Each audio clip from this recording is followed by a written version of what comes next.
How's it going, everybody? Welcome back to Elvis Junction Reviews. Today I have another locomotive for today. We are looking at an Atlas Conrail GP38 with the white frame stripe. This is number 7883. We can see it right there in the packaging. This is a DCC ready locomotive because that's really all I buy. So we're gonna pull this out of here, move that off to the side, and you can see our lovely locomotive inside its bulkhead. It's not wanting to come out. There we go. All right, we're gonna open up here. Here is our instruction manual, as well as a registration card, so that if you wanted, let's say you broke something, you can register this locomotive and get that part. Basically, it's warranted.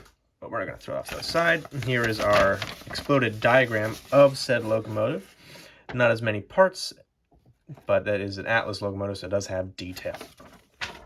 Pop that away here, and let's get into the actual locomotive here. Let's pull that blister package off. Bada boom. We have just like, oh yeah. And here's our little details kit or bags.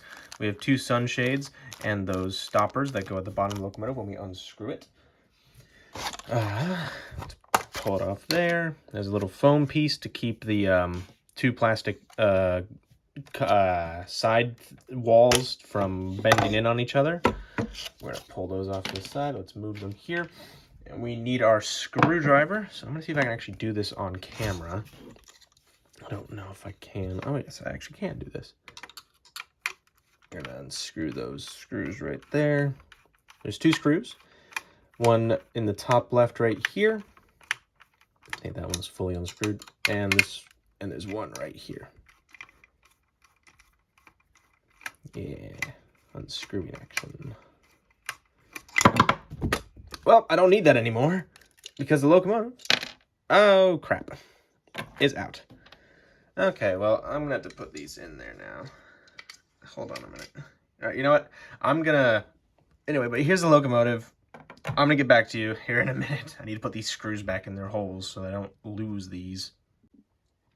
Alrighty, let's get into some history about this locomotive. The GP38 was built by Electromotive Division between 1972 and 1986. Over 2,000 were built, and their power was provided by an EMD 645E 16-cylinder engine, which generated 2,000 horsepower. Now, our engine here, Conrail 7883, was built in February of 1971. Now, that confuses me a bit. This is why you shouldn't always trust Wikipedia. Because on Wikipedia it says 1972, but another source says this locomotive was built in 1971, so I don't know who to trust. Anyway, when the split up of Conrail in 1999 occurred, this unit was handed over to the NS and it became NS 2931. Later, around 2010, it was rebuilt to become an EMD RP-E4C, which I'm assuming it was a lot more economical, and it was renumbered to NS 714. All right. Now that we have some history out of the way, let's look at the locomotive's details. Alrighty, we are currently looking at the front of the locomotive, and we're going to start our way from the top and work our way down the bottom as we usually do. Up here at the top, we have a lovely Leslie RS3L, which does not work. There is no sound in this locomotive, so you're just going to have to imagine it in your mind. We have two number boards on the forehead here, one here and one over here. Unfortunately, that light right there is kind of making that one a little bright here. We have a forehead mounted headlight, as well as we also have three separately applied windshield wipers, one, two, or it's technically one here, and then another one here. You can also see behind him is a crew figurine. Actually, if I turn that locomotive, there he is. There's our little conductor. And speaking of conductors, we actually have a door right here, which does not open. I've tried. Don't try it. All right, moving on to the nose of the locomotive, we have a grab iron right here that you can just barely see. We have a sand filler hatch here. We have non-operating class lights, one on each side, right above the Conrail logo.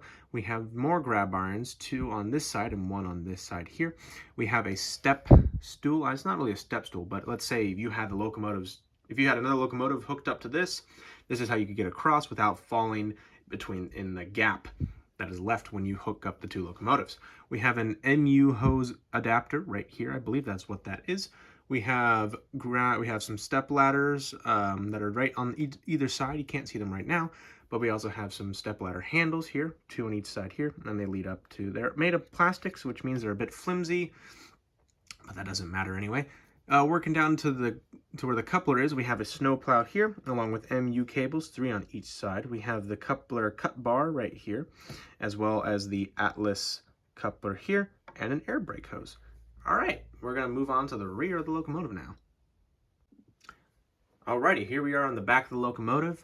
The biggest difference, obviously, except for the lacking of a cab, is that you will notice that the headlight is now horizontally positioned as opposed to vertical. Now, we have grab irons that lead from the top of the locomotive all the way down to the walkway here. We have another one of those step ladders, step stools, I don't know what you want to call them. We have a sand filler hatch here, and there's another big grab iron right behind it here. Did I mention number boards? I'm not sure, but we also have class lights as well. We have one here and one here. They are also non-operable. We have another Conrail logo here, and working our way down, we have more MU cables, another coupler cut bar. We have the Atlas coupler, and a really weirdly positioned air brake hose. There it is. And there are no spare couplers on this. I don't think they thought of those back in 71. All right, let us move on to the side of the locomotive. Alrighty, we are currently looking at the conductor's side of the locomotive here. Off the bat, immediately you can see the big number, 7883. And below that is GP38. I cannot read what is below it. I'm not sure exactly what it says. Moving on here, you can see the nice Conrail logo right here, along with the word Conrail here on the far right of the side, right below the radiators for the engine cooling. Speaking of cooling, here is the dynamic brake cooling apparatus here, which was a staple of all GP and SD locomotives up until the SD50.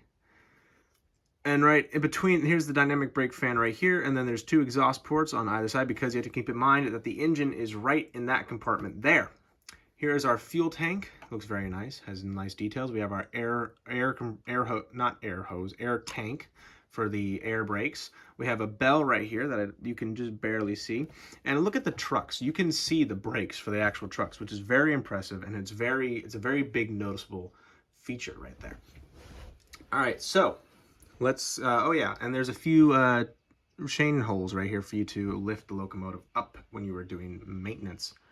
So let's get into my final thoughts about this locomotive.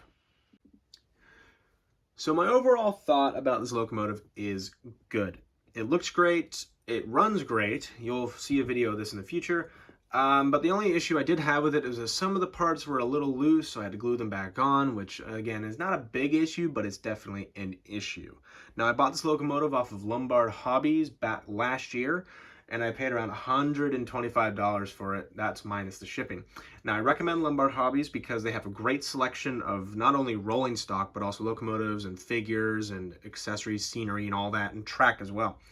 Now, of course, I'm not a big fan of their shipping, which is a bit expensive, it's a bit more expensive than, say, Train Life, but on Train Life, you're not going to get like a 10% off deal, which is usually the situation with Lombard. They don't sell them at the recommended MSRP. But anyway, I still recommend Lombard regardless.